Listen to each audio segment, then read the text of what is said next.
नमस्कार दर्शकों, मैं हूं बरखा सिंह। आज आपको लेकर आई हूं मझगवां में, जहां पर हमारे साथ यहाँ के प्रधान प्रतिनिधि के रूप में कन्हैया यादव जी हैं, जो कि एक युवा है। आइए जानते हैं विकास के क्षेत्र में एक युवा प्रधान जब आता है तो क्या क्या कार्य करता है। पहले तो आपका बहुत बहुत स्वागत है कन्हैया जी। Thank you. कन्हैया जी बताएगा कि आपने विकास के क्षेत्र में क्या क्या कार्य करवाया अब तक। नाली का विकास हुआ, इंटरलॉकिंग का जी, और कुएं का, मतलब रास्ते वगैरह, नाली वगैरह सारा मतलब दुरुस्त करवा दिया। पहले की जो दुर्दशा थी उससे एक तरीके से आप कह सकते हैं अपने ग्राम वासियों को मुक्ति दे दी है जी। अच्छा, यहाँ पर जैसे पानी के लिए आप बताए तो कुएं का क्या मतलब, कुएं में बहुत गंदगी थी, उसको प्रदूषित था एक तरीके से कुआं। हाँ, प्रदूषित था, उसका सुंदरीकरण कराया गया जी।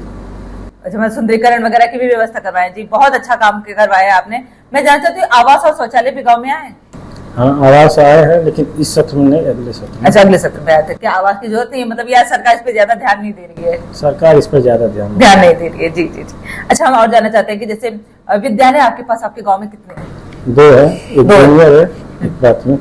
तो उसमें जैसे एक मिड डे मील होता है, दोपहर का जो खाना होता है, उसको कभी आप लोग जाके देखते हैं कि बच्चों को जो खाना मिल रहा है वो शुद्ध तरीके से मिल रहा है और स्वच्छता के साथ मिल रहा है या नहीं? शुद्ध तरीके से मिलता है। देखते रहते हैं आप जी। जैसे आप युवा है तो आपके गांव में भी बहुत सारे युवा होंगे, तो एक क्रीडा क्षेत्र कह सकते हैं, स्टेडियम जो होता है वो नहीं है, तो आपने कभी ब्लॉक में बोला कि अगर एक स्टेडियम बन जाता तो हम युवाओं के लिए बहुत अच्छा हो जाता? इस बारे में प्रधान से चर्चा किए थे, लेकिन प्रधान जी आगे बात बढ़ाए कि नहीं। जी जी जी, मतलब हो सकता है वो किए होंगे, प्रतिलिपि वगैरह भेजे होंगे जी। अच्छा, और जान चाहते हैं विधायक और सांसद निधि से कार्य होते हैं गाँव में? आपके सपोर्ट मिलता है? विधायक जी कभी आते हैं गाँव में? इसके बारे में नॉलेज नहीं है। जी जी। 27 बहुत करीब है, अब तो विधायक जी का आना जाना लगा ही रहेगा। हाँ, आएंगे, अब आएंगे। जी जी।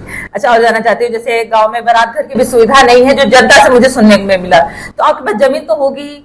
हाँ, यहाँ पर जमीन है जी, तो कोशिश कर रहे हैं बनवाने की? हाँ, कोशिश तो कर रहे हैं। ब्लॉक वगैरह जाते रहते हैं? जाते हैं जी, बहुत अच्छा कार्य ये तो है, क्योंकि भाई ब्लॉक में जाए पता चलता है कि क्या क्या योजनाएं आई हैं और ग्राम वासियों को कौन कौन सी योजनाएं देनी है जी।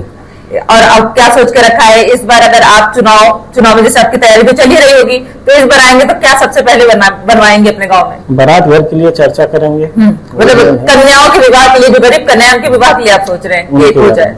और दूसरा चीज स्टेडियम के बारे में कि लड़के जो दौड़ने वाले हैं, बच्चे देखने वाले हैं, उन लोगों के लिए जी कुछ काम किया जाए, उन लोगों के लिए काम किया जाए। जी बिल्कुल, बहुत अच्छा है, सोच है आपकी कि एक गरीब कन्याओं के विवाह के लिए आप सोच रहे हैं और युवाओं के लिए सोच रहे हैं कि स्टेडियम हो जाए। बहुत बढ़िया। अच्छा, अपनी प्यारी जनता से कुछ कहना चाहेंगे कि इस बार भी वोट देकर इस बार विजयी बनवाए? हम तो यही कहेंगे कि हर साल इन्हीं को प्रधान बनाइए। जी जी जी।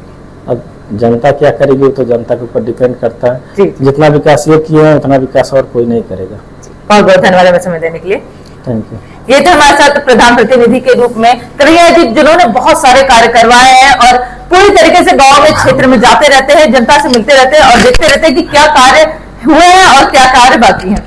साथ ही उनका कहना है कि स्टेडियम की व्यवस्था और एक बारात घर की व्यवस्था वो चाह रहे हैं, पर देखना तो यह है कि इस पर जो कि सरकार है आपकी वो ध्यान देती है और एक तरीके से आप कह सकते हैं निधि और बजट इस तरीके से दे ताकि ये कार्य पूर्ण हो जाए। पर देखना तो है कि इस बार क्या होता है और जनता का क्या फैसला होता है। ऐसे न्यूज के लिए बने रहिए न्यूज के साथ। मैं बरखा सिंह।